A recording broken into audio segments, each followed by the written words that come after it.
Here is the bill for Metal and Beer Fest next month, the show I've been talking about how excited I am for. And that hasn't changed. I am still excited for it. But there is a big old caveat to that. Let's review the bands playing and see how long it takes for you to guess what that caveat is. Converge will be there. That's Jacob, Kurt, Nate, and Ben. Napalm Death will also be there. That's Shane, Barney, Danny, and Mitch. Pig Destroyer will be there. That's Scott, JR, Blake, Adam, and Travis. Municipal Waste will be there. That's Tony, Ryan, Phil, Dave, and Nick. Is it becoming clear? It's more Metal Sausage Fest than Metal and Beer Fest. It's not good when the one woman I know I'll see is a dead fictional one on the album cover of Jane Doe. Welcome to Daily Metal, where every day a different metal album gets dissected for your sadistic listening pleasure. I'm the heavy metal lawyer, Emma. And in this show, I'll talk about why the music in these albums is so good and where they fall in the history of music's most wretched genre. On August 16, 1986, LA thrash outfit Détente flipped the bird at the system with their album Recognize No Authority. If you didn't listen to any songs off the album, you might think it was a punk album. The band's anti-war name, the anarchistic album title, the monochromatic album cover of a police officer beating someone that looks more like an album cover for The X than for Metallica. But to the contrary, Détente is about as dyed-in-the-wool thrash hardliners as a band could be. Which isn't to say that they're boring or monotonous. To the contrary, Détente's foundation is songwriting and instrumentation that is near perfect 80s thrash metal. The one thing, though, that sets Détente apart from the other 80s thrash bands were both their smart political lyrics and the vocal chops of Dawn Crosby. Détente was Crosby finally getting the instrumental backing she needed for her vocals to shine. Her first band, Allies, was a similar thrash outfit, but their 1983 demo is, to put it nicely, a hot mess. It isn't fully clear if it is just bad recording or bad mixing or bad musicianship. The one thing that is clear is that it sounds pretty awful. Crosby herself sounds pretty on point, not quite at the level she reaches in Détente, but nearly there. But the backing track is so poor it makes it hard to listen to her voice. What makes Crosby's voice so great in thrash metal and metal in general is what also made it unable to single-handedly save the Allies demo, that it was in perfect sync with good thrash music, and good thrash music was not on that demo. Her voice is well-sung thrash metal vocals. But let me explain that more, because while that statement might seem simple and straightforward, it could be a little bit misleading. In thrash metal, the most common vocals are gruff talk singing. That's what you get in Metallica, in Slayer, in the vast majority of thrash metal. It isn't very technically proficient singing, and before anyone makes angry comments, yes, Tom Araya is actually a pretty good singer, but he very rarely used his almost 4-octave range at all, generally sticking between G4 and C-sharp 5, which is less than an octave. But Araya and other thrash singers usually don't go outside that range because they don't really need to. It doesn't fit the music. Talk singing like, trapped in purgatory, a lifeless object alive, awaiting reprisal, etc., allows the vocals as an instrument to mirror the rhythm and speed of the other instruments, aka fast, fast, fast. This isn't just a thing in thrash metal. Look at the band Bad Religion, for example, which does have some vocal harmonies. But when it comes to Spitfire delivery, it's this isn't another new fashion or a new wave plastic trend. Everybody's searching for something, but in the meantime, let's just all pretend. Or look at opera music in terms of the opposite. How much fast opera music have you heard? Sure, opera singers will throw in a measure of 16th notes to show off their chops, but if they kept that up for multiple bars like you have in thrash music, they would die. The one thing, though, that opera and thrash metal do have in common is belting. After all, returning to Aria and Rain and Blood, that song has Rain and Blood! But unlike opera, where belting is usually maxing out everything in terms of pitch, volume, and duration, thrash is usually just volume. And sometimes, when you're lucky, it's duration, too. When I'm saying duration, I don't just mean like a whole measure. I mean multiple measures. Anyways, let's get back to Détente and Recognize No Authority. I really can't do Crosby's vocals justice, so please pause this video and go listen to the track Holy War off the album. Oh wait, go ahead. No, seriously, go listen to it.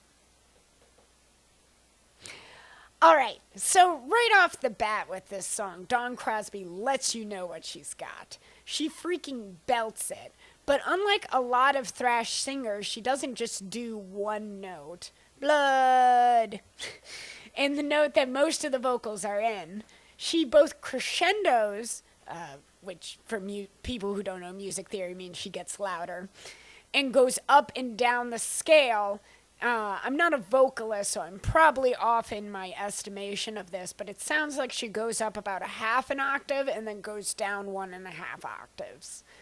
Then we get to the main vocals, and rather than straight talk singing in the verse, Crosby mixes that kind of thrashy, gruff belting with some talk singing, effortlessly swinging back and forth between them and not feeling pressure to imitate the rhythm of the guitar in an almost blues singer type fashion. And yeah, that's why Détente is so cool. And this is such a great album. One of my favorite thrash metal albums. It is unequivocally thrash, but it is vocal centric, which is very rare in thrash music, and even more rare, the vocals that are the center of the music are very technically complex.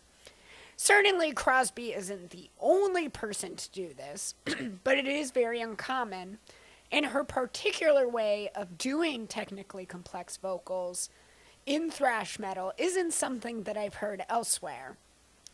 Generally, when you hear technically complex vocals in thrash, it is some kind of adoption of vocals from another genre. And for female vocalists in particular, oh God, is she going to go all feminist on us? Yes, motherfuckers, I am. For female vocalists in particular, they're having to deal with a constant battle to be taken seriously in the genre, where they are often targets for derision, particularly along the lines of, oh, she's not even really into metal.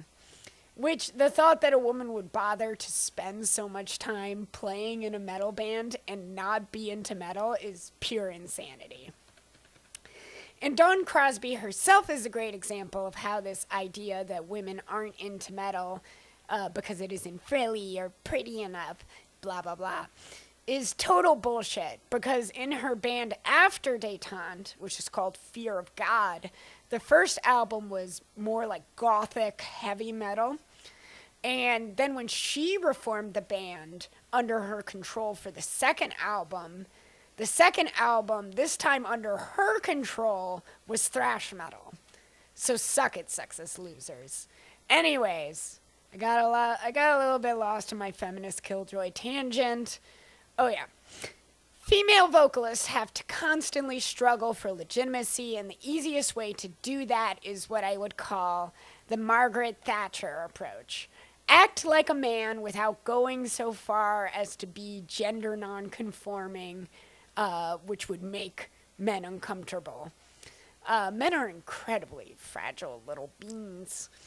And for female thrash metal vocalists, that's doing the same one octave focused talk singing that the boys are doing.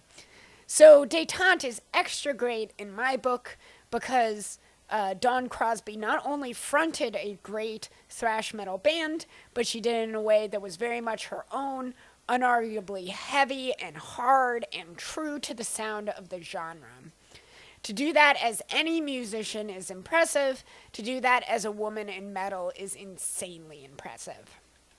And while Crosby unfortunately died very early in her life at 33 in 1996 due to substance abuse issues, she helped to pave the way for women in metal to push the boundaries and excel in the genre, not just be good as the boys or some kind of novelty act.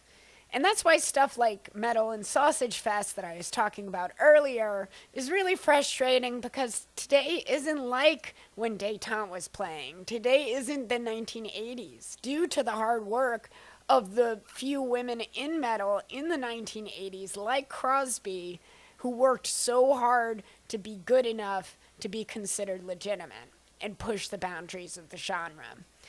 It isn't difficult for any non-sexist metalhead to name bands with women in them.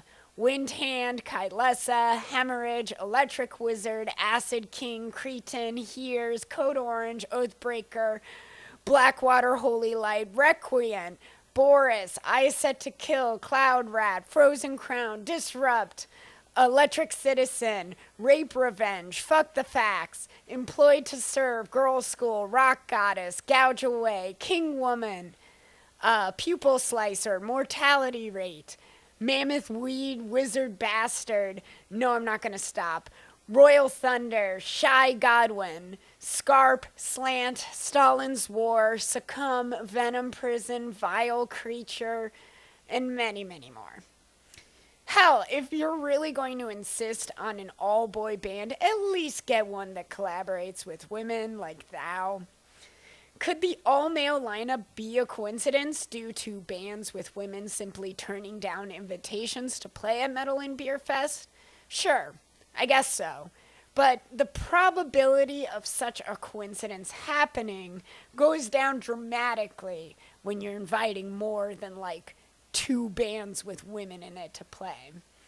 Booking shows is hard work. I'm not denying that, and I'm sure running festivals is 10 times harder. But it just can't be that hard to invite bands with women to play at a festival and get a lineup that has one band with a woman in it. To its credit, plenty of the aforementioned bands are on the roster of one of the co-sponsors of the festival, Relapse Records, and King Woman in particular is a band they've clearly put a lot of effort into promoting this year with their new album. So I'm just really confused as to why this festival has no women. Do they just assume women don't go to festivals? Because guys, if you keep this up, you're certainly starting to make me wonder if I should be going to them when they wind up like this, even if the bill is all really great bands that I like. So, please go ahead and leave your comments about ethics in metal journalism. And if you like this video, please subscribe so you can find out what the metal album of the day is, why it is so brutal, and where it fits in the history of the genre.